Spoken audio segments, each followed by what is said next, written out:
Welcome to RPS group of schools. Students, the earth is full of natural resources and we are constantly using up these resources with increasing human population. These resources are being depleted at a very fast rate. Therefore, there is a great need of conservation or wise use of these resources. Several measures are being taken to protect the environment. Well-planned utilization of resources along with measures to multiply the resources is essential to preserve biodiversity. A very good morning to all the RPCians of 8th standard. Today, we will start with a chapter of biology named Conservation of Biodiversity. In this chapter, we will learn about what is biodiversity, some important terms like species, ecosystem, and conservation. We will study about the various reasons of loss of biodiversity, and lastly, we will study about various methods of conservation of biodiversity. Let's start with the chapter. Biodiversity. The wide variety of all living organisms, including plants, animals, and microorganisms, all found on Earth, their interrelationships and their relationship with the environment is known as biodiversity, or it is also called as biological diversity. The term bio refers to living things and diversity means variety. So, the term biodiversity was actually popularized by E.O. Wilson in the year 1985. Approximately 1.5 million species of organisms are estimated to be found on the Earth. They all represent global biodiversity. Students, 22nd May is observed as the International Biodiversity Day to raise the awareness and increase the understanding of biodiversity. Diversity means variety. Biodiversity means biological diversity. It refers to the variety of organisms found in a particular area or habitat. The presence of a large number of organisms in a particular area is called biodiversity. Before starting with this chapter, students, you must be aware of some important terms. Let's see those terms. The first term is species.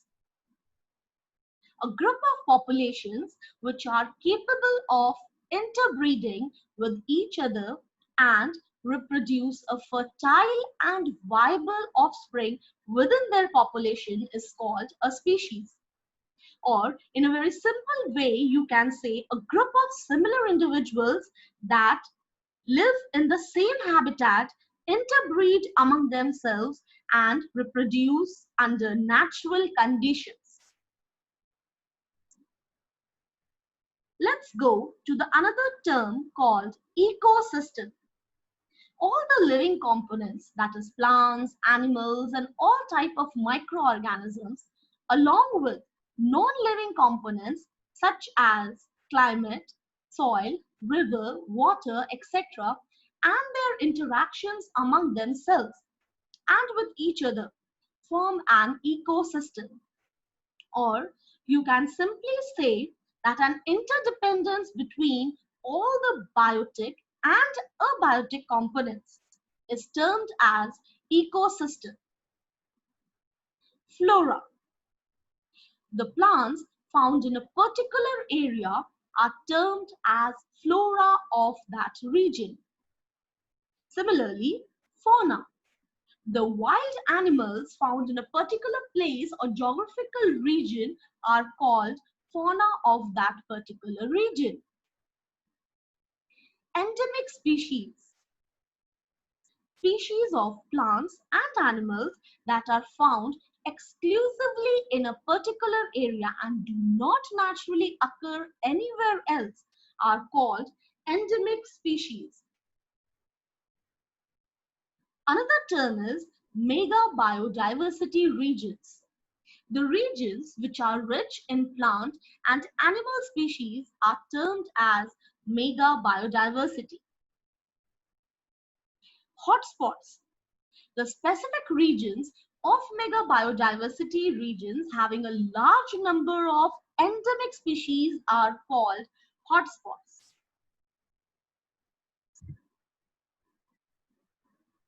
Now, India, Brazil, Colombia, Mexico, Indonesia, Philippines, China, and Australia are all called as mega biodiversity nations. 25 hotspots of biodiversity have been identified all over the world, out of which 3 are located in India, in Indo-Burma, Eastern Himalayas, Western Ghats, and Sri Lanka. Recently, 9 more areas have been identified as hotspots of biodiversity.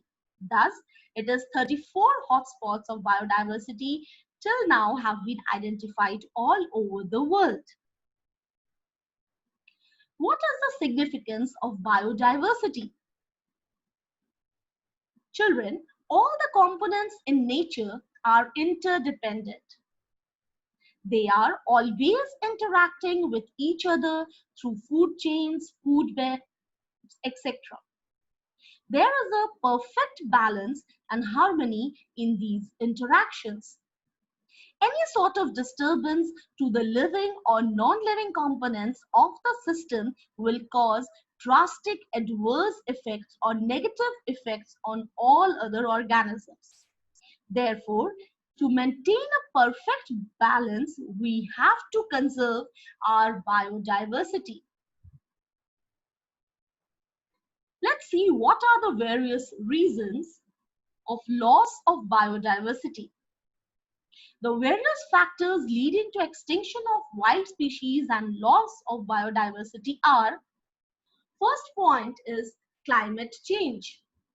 Changes in climate throughout our planet have, of course, altered life on Earth in a long run. But rapid climate change due to human activities and human interference have speeded up the process without giving ecosystems enough time to adapt. For example, sudden rising ocean temperatures and melting of glaciers affects the marine biodiversity. Overall climate is a major factor in the distribution of species across the globe. Climate changes force them to adjust, but many are not able to cope up, causing them to die. So, climate change is a factor which leads to the extinction of the wild species.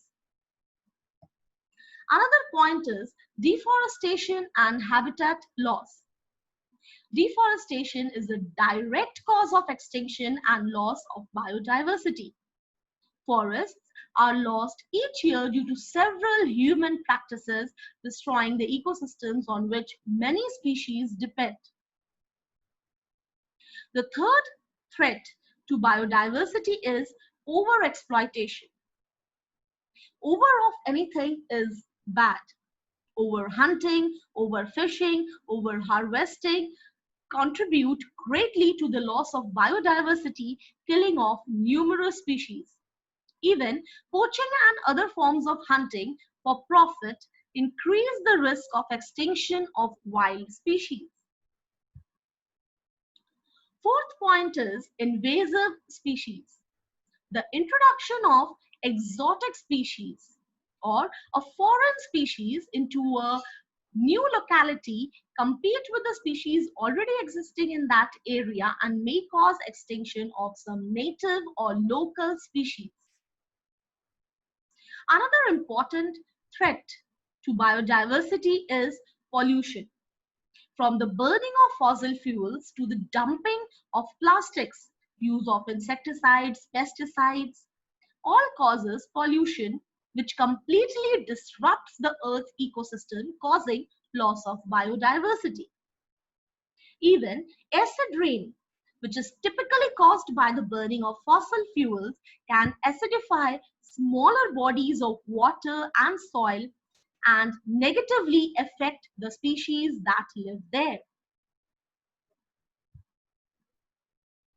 The sixth point is habitat loss due to increase in human population. The ever-growing human population, more and more land is needed for agriculture and housing and settlements, for making roads, for constructing dams, bridges, powerhouses and industries, lead to the rapid decline of biodiversity.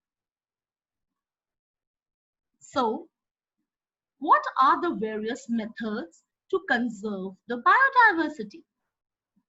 Before that, we must know what we mean by the term conservation. Wise and judicious use of natural resources is called conservation. Conservation does not mean denial of resources. It actually means using a resource without depleting it. Conservation of biodiversity is essential because biodiversity actually maintains a balance in nature or in the ecosystem through food chains, food webs. Biodiversity regulates the climate, rainfall, and wind speed. Wild animals and plants provide a variety of commodities. Wildlife is needed for breeding programs of agriculture, horticulture, sericulture, apiculture, etc. It also helps in cycling of nutrients and preservation of soil fertility. As you know, students, plants and animals depend on each other for survival. This means that the destruction of either of the two will affect directly or indirectly the life of the other. Hence, we need to conserve biodiversity to maintain the balance of nature. With this, I end up the module. We'll join you soon with another continued module. Till then, take care of yourself. Goodbye.